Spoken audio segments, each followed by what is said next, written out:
Hello. So, when we analyze a piece of literature, there are certain genres or a philosophical mindset fitting into that period of time.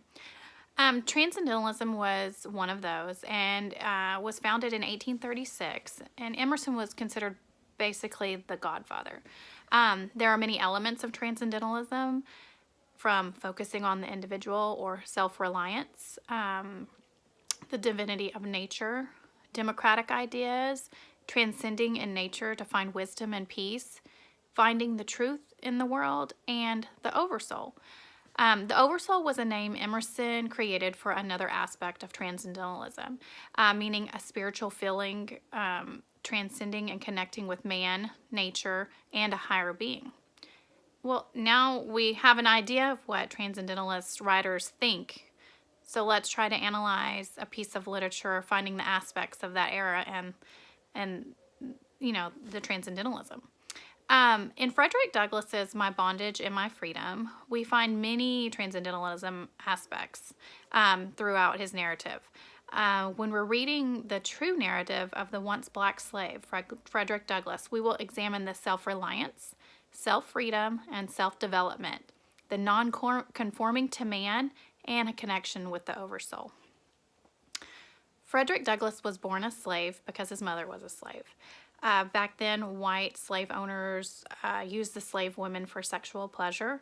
And even though the child was half white, they were still considered a slave because that was their mother's title.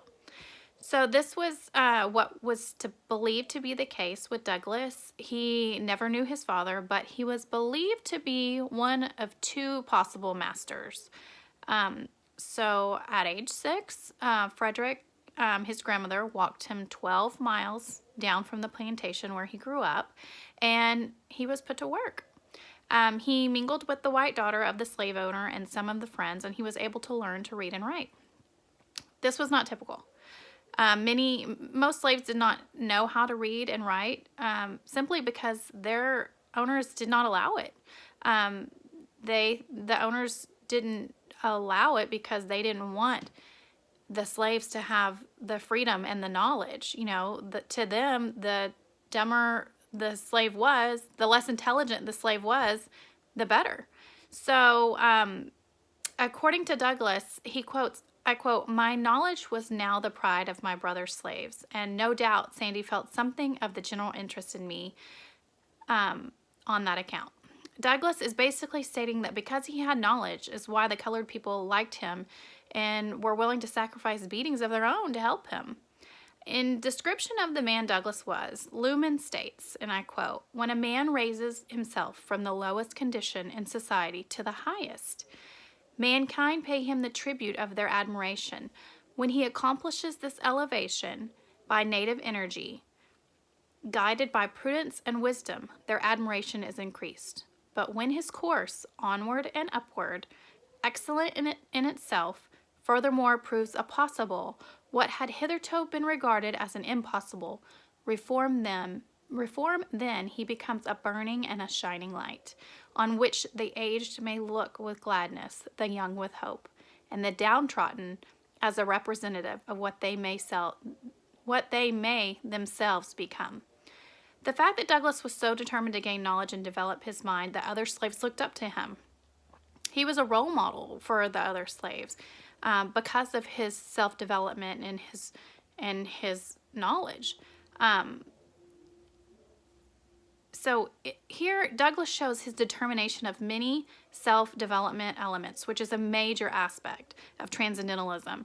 According to American Transcendentalism Web, Douglass believed in self-development and self-reliance, and few others could show as vividly the value of this philosophy, which in other words means he was a very good writer for this.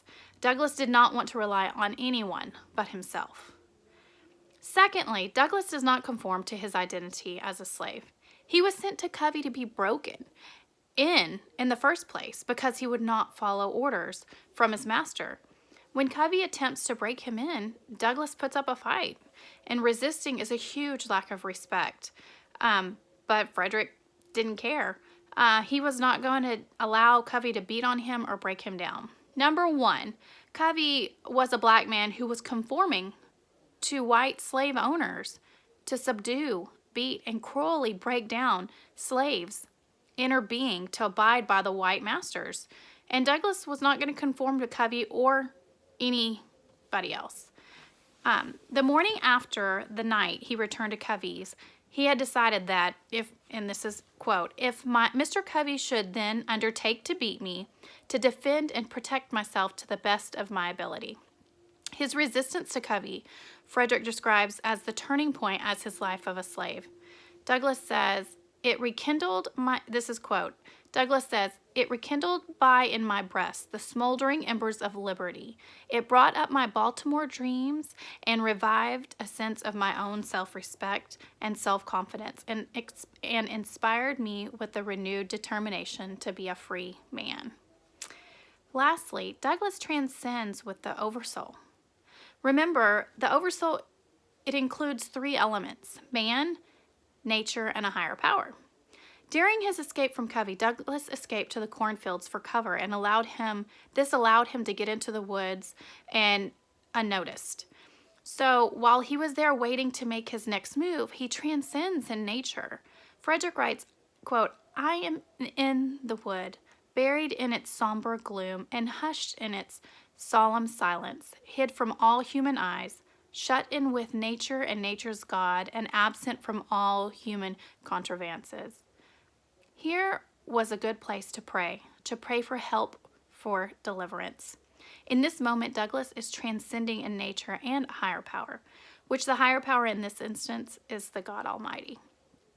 But then, in the woods, Douglass encounters Sandy, the man. He confides in Sandy, and he is taken to shelter where he will be safe, fed, and nourished. Douglass found Sandy as an advisor and valued his advice, but Douglass basically had no way, he had no way out. His only choice was to go back home with Covey, but he wasn't going to go alone. Sandy spoke of a root that would protect Frederick from the beatings. This root was a root of an herb that Sandy wholeheartedly believed in. Sandy was believed to be a genuine African that inherited magical powers that the Africans possessed. So now Sandy was not a religious man, but he did have his faith in the supernatural. Sandy declared that the root of the herb would protect Frederick from the beatings of a white man. He said he had carried it for years and he had been proven true. And Douglass proclaims, I quote, now all this talk about the root was to me very absurd and ridiculous, if not positively sinful. But this root was the other higher power he puts in his faith. Douglass took the root and carries it, but not without reservations.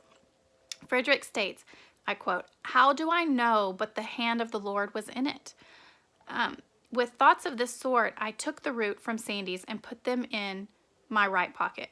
This part of the narrative is a direct connection of nature, man, and basically two higher powers. Douglass connects with his oversoul here. In conclusion, Frederick Douglass was a transcendentalist writer and became more so with democratic ideas of abolishing slavery in his latter days. One could argue that this piece of literature has romanticism qualities as well, the aspect of slavery, individuality, and religion. During the Romantic era, slavery was a normal occurrence, but Romantics rebelled against society. Douglass's defiance against his masters was a direct rebellion against the law of slavery, or what Transcendentalists would consider non-conforming to society. This is an instance where Romanticism and Transcendentalism are quite similar. Romantics also used much emphasis on religion. Frederick put much significance on religion. For starters, Covey was a religious man who, on the Sabbath day, would seem holier than thou. But when morning came, he was the devil. Also, Douglass states, feeling that I had no friend on earth and doubting if I had one in heaven. Along with these examples and many references from the Bible throughout the text. Also, we have individuality is a huge factor in this narrative, focusing on Douglass's freedom, health, and safety. we need to remember that romantic elements do bleed into transcendentalism. And after analyzing the text, My Bondage, My Freedom, from Frederick Douglass, we have identified three major aspects of transcendentalism. Douglass's self-reliance and self-development are major emphasis of the individual. He does not conform to man, no matter the color of the skin, and he connects with his oversoul, the man, nature, and higher power. Thank you.